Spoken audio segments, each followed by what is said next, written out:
Filling out I-130 form can be stressful and overwhelming and confusing at the same time, especially if you don't have a lawyer and agent. It becomes a problem. In this video, I'm going to run you down on how you can fill out this form without no stress. If this video is going to be helpful to you, just keep on watching.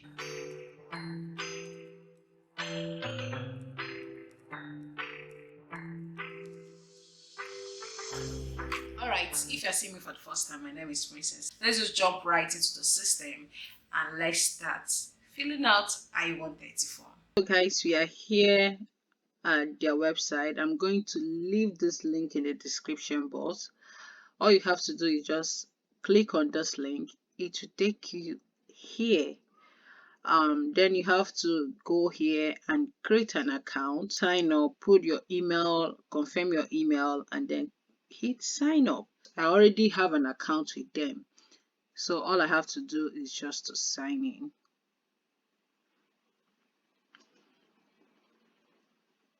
Then when you sign in, they're going to send you a link, this window. Then you go here and click file a form online. Choose the form you're looking for. I-130.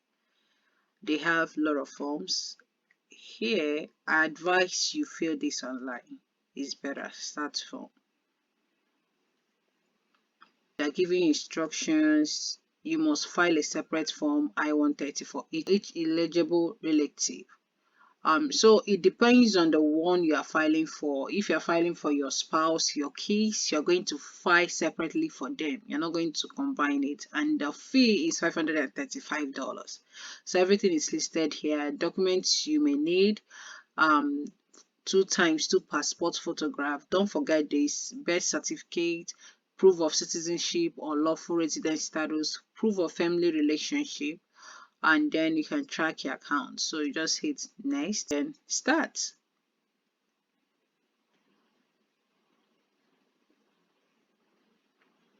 So they're asking you, a petition is the US citizen or legal permanent resident who files. If someone is assisting you with completing this petition, if you are the one, say no. If someone is helping you, let the person say yes. No. Then here you have to give your name, given name. Let me just give maybe Paul.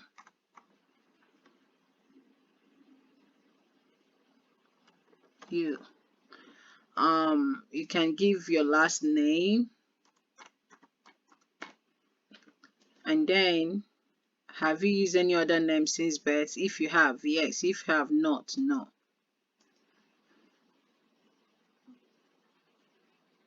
So here they're asking for your telephone number, your mobile. Just click on your mobile.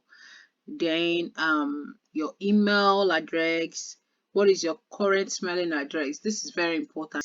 Do you live at your current mailing address? If the address you write here matches your mailing address, then you can click yes and then say next.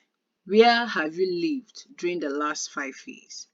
You need to add where you have lived, all your addresses listed here. Then we'll move to the next. Your gender. What is your gender? Are you a male or female? Then your ethnicity, Hispanic or non-Hispanic. So for you to know if you are, they listed it here. If you don't know if you're Hispanic or not, they listed it here. So you should choose one.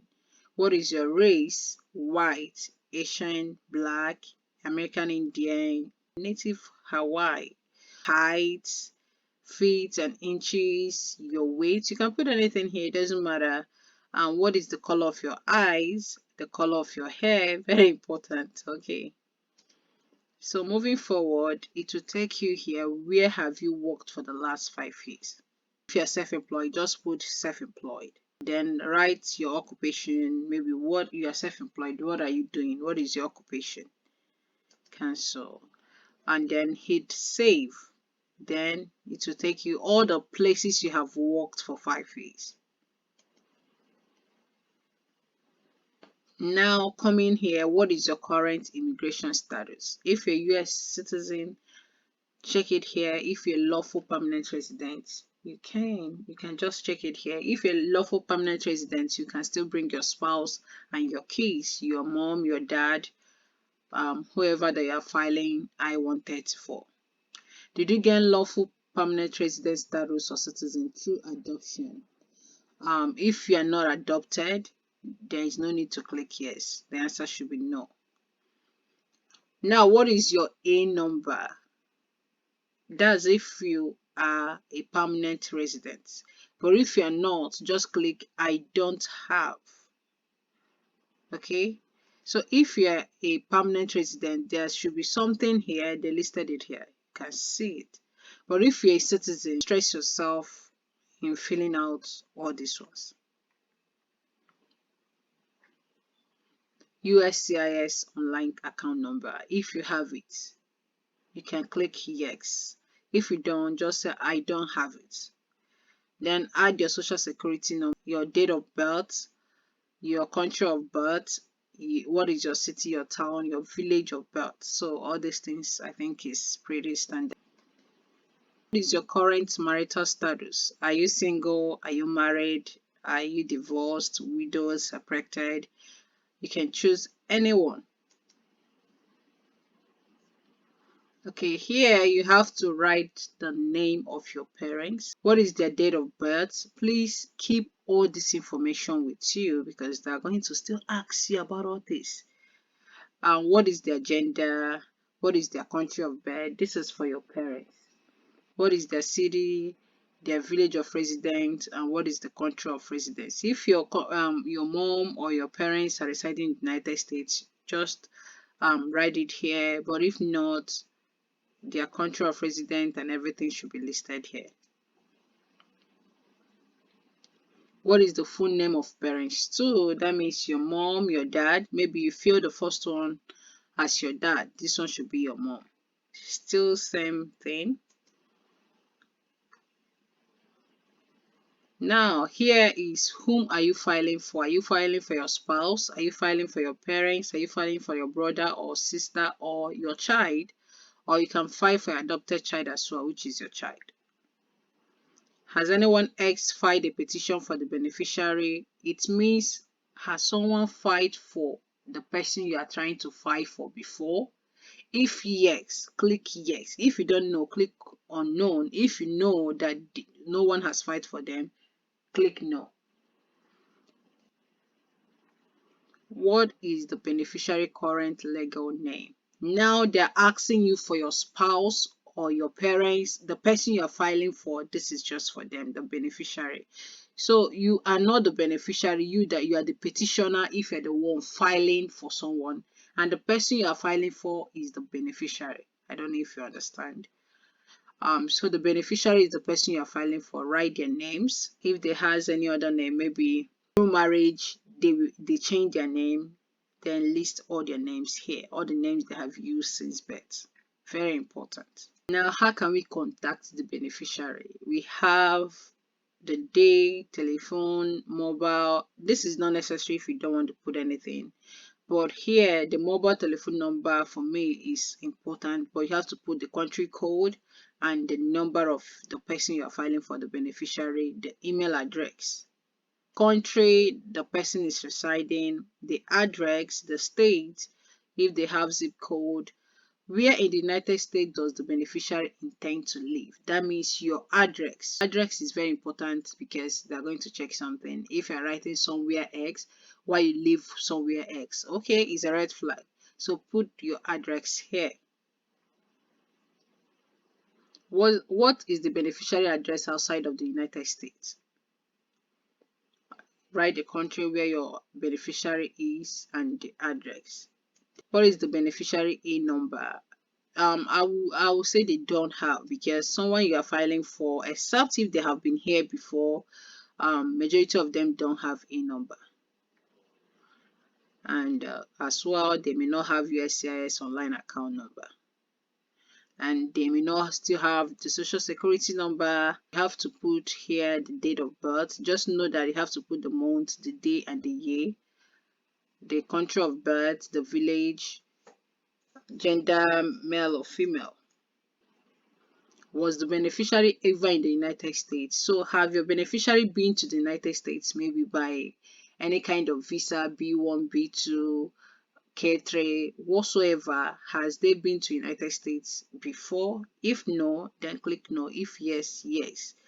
What is the beneficiary's passport number? The passport, this is still the passport number, okay? So this is just the travel document number is still the passport number. So you have to repeat the same thing you wrote here. This is the country that issued this, the passport. So you put it here, the expiring date. Was the beneficiary ever in immigration proceeding? Where does the beneficiary currently work?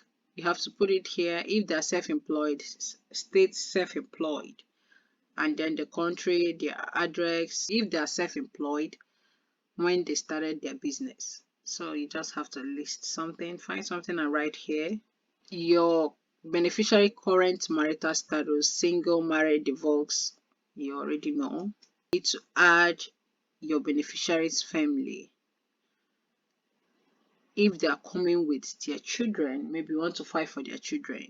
You are going to file I-130 separately for them, but you have to add their children's name here. Okay, you have to add their children's name here, or your own children's name. You have to add it here. It's very important. At which USCIS office will the beneficiary apply for adjustment of status to lawful permanent resident? You can write where you are right now, where you live, you the petitioner. It doesn't matter, you can change it later, but where you live is the address you're going to put here, the state. Now, at which US embassy or consulate location will the beneficiary apply for an immigrant visa? This is the home country. If you are in Nigeria, are you using Lagos or Abuja consulate? So it depends on what you want. In your home country, choose a consulate that you want to go with.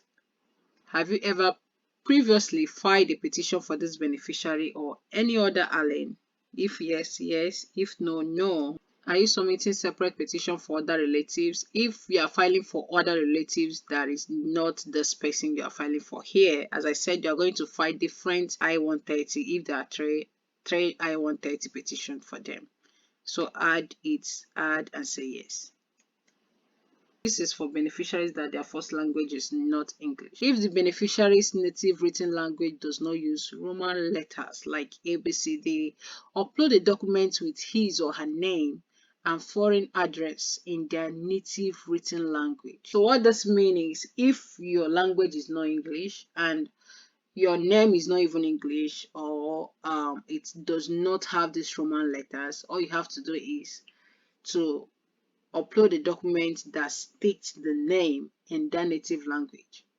So they stated how you do it. It must be in PDF file and it will be clear.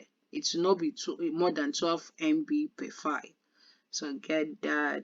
If you need to provide any other informations, this is the place to do that. Add more informations. If there is anything you want them to know more about, this is the place to do it. Then hit next.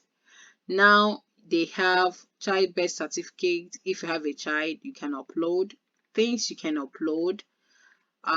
You need to upload a lot of things, even the ones they asked and the ones they didn't ask.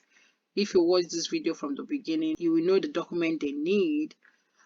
I have a video which I talked about the documents you may submit, like to show that especially if you are filing for your spouse, that your marriage is legit. I will link it in the description so that you can go and watch the video.